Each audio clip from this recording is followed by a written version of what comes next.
Ahoj, dnes bych vám chtěl nabídnout tohoto Forda Focuse. Jedná se o rok výroby 2020. Je v něm motor 1.5 TDCi diesel a 6rychlostní manuální převodovka. Auto má krásnou výbavu, mimo jiné ledková plnohodnotná světla, přední mlhovky, přední parkovací asistent, samozřejmě je i zadní, alukola, krásnou bílou barvu. V kufru to má mříž i síťku. Auto má krásný černý interiér. Najeto má 173 000 km poctivých. Z výbavy další jsou zde všechno 4 elektrická okna, elektrická a sklápěná zrcátka,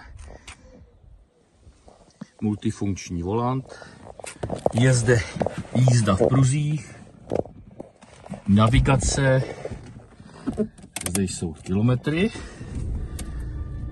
dále je zde volba jízdních režimů,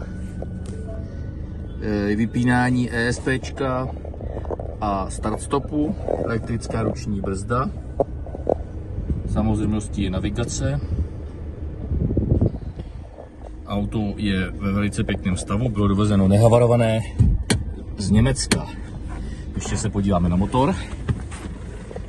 Je opravdu ve stavu sednout a jezdit. Ledková světla.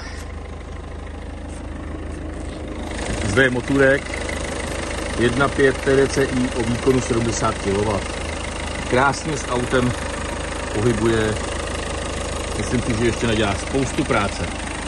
Na voze je plně odečitatelné DPH, takže když si někdo koupí na firmu, může si odečíst DPH 21%.